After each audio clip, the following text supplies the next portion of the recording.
Hello, I'm Lisa Van Dusen, and this is First Person. I'm here today with Sarah Mummah, who's the founder of DreamCatchers and a doctoral student at the University of Cambridge and Stanford University. Welcome, Sarah. Nice to be here. And I'd like to start out by talking a little bit about your practices, your daily routines, and what keeps you grounded. Can you talk a little bit about that? Sure. So, I think right now most of my work is focusing on writing my dissertation. So in terms of daily routines, I go for a morning run, or I try to go most days. I spend some time cooking vegetables, since that's a lot of the work that I'm studying. And then just trying to get some solid chunks of writing time in between meetings. So. And what about just what you're working on now and why it's important to you and interesting to you? So right now I'm working on my PhD at the University of Cambridge and at Stanford University. And all of my research is revolving around building and evaluating mobile health technologies. So I just finished building this iPhone app called Vegathon that's designed to enable individuals to track their vegetable consumption with the goal that it will help them change that behavior.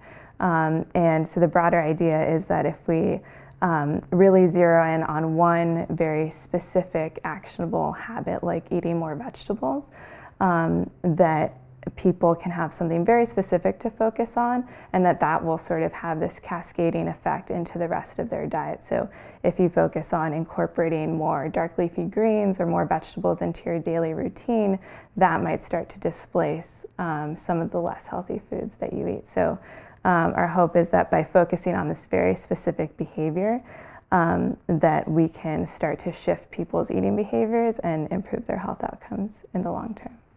So where you are right now is building the app, and now you're about to test it and sort of collect data? Yeah, so we built the app, we tested it with a few individuals, and those results are really promising. So we did a small randomized trial, and vegetable consumption went up, and people are reporting that they really enjoyed the app, that they think it's really easy to use. And so right now, we're about halfway through a much larger scale randomized trial with about 120 participants. And we're going to be testing the efficacy on increasing vegetable consumption, see if it changes weight, see if it changes some other key health indicators. No fruit? We're focusing on veggies because when you really look at fruits and vegetables have a much, they have a bigger health impact, and we thought that if we could pick one thing to really overemphasize, that vegetables, particularly the non-starchy ones, would be the ones to go with, so we could really emphasize those to excess without having negative effects. Whereas if we tell someone to, eat as many grapes as possible, they might actually eat too many. Right, possible. So you are quite bicontinental right now, going back and forth between Cambridge and Palo Alto, Stanford. So I'm just curious about kind of what difference does it make for you to be here in Palo Alto and Silicon Valley, given the work that you're doing? Yeah, so all of my research is based at Stanford, which is really exciting. So we're working with this local company to build our app, and then our randomized controlled trial is happening at Stanford with participants in the Bay Area. So by being here, I'm able to collaborate directly with our team at Stanford and to really be immersed in the work here. And then, at Cambridge, I have my supervisor, I have my other colleagues who are also completing their PhDs. So I'm able to really engage in writing in Cambridge. So they're sort of pros to both sides of the pond. Are all the participants in this study here? They are, yes. Okay. Can you describe, just sort of taking a step back, DreamCatchers and kind of why you started it and how you started it? Yeah, so I started DreamCatchers in 2008 as an undergraduate at Stanford, and it started as this really modest summer internship where I was asked to recruit a few tutors for low-income students in Palo Alto. And that internship quickly grew into this pretty ambitious dream to found this nonprofit organization that would help level the playing field and help close the achievement gap for middle school students in Palo Alto schools. And it was really founded with this idea that, this belief that every student in Palo Alto, no matter what their income, what their race, that every student should really have the opportunity to thrive. Could you talk about if there was a particular experience in your own kind of early formative years that was really significant for you, either taking you to DreamCatchers or to the work that you're doing in your studies that shaped you? Was there sort of a turning point? Yeah, I mean, let's see, growing up, I thought I wanted to be a doctor. My mom was a physician, and so I really looked up to her. My family, so my dad's side of the family was middle class, white, and my mom's side of the family were immigrants from Central America. My mom was a first in her family to go to college. And so I really came to Stanford with these personal experiences and that awareness for my family of the different opportunities that people from different backgrounds had. But it wasn't until Stanford where I started taking coursework where I learned about sort of the broader social inequities. I remember you saying something really distinctly when you were just starting your doctoral program, or maybe it was the master's program, which is that you could only hope to move the needle in one area, one arena in your lifetime. So you really wanted to be thoughtful about how you picked that area. So I'm wondering if you could sort of talk about what you've picked, but also how you came to that conclusion so early in your life. I think making an impact was really important to me, and I wanted to spend my time doing something that was meaningful.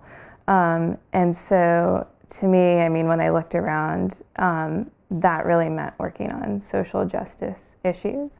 And so health and education really stuck out to me. And I think over time, for me, the unifying theme has really been around behavior change, because if you can change behavior, you can change the world. What doors are opened to young people that have especially young people that have a healthy relationship to food?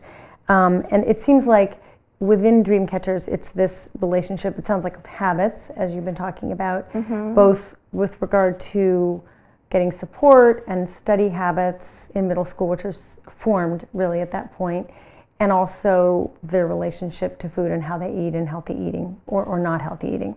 So what's possible? What do you see as sort of possible if a whole generation really changes those habits?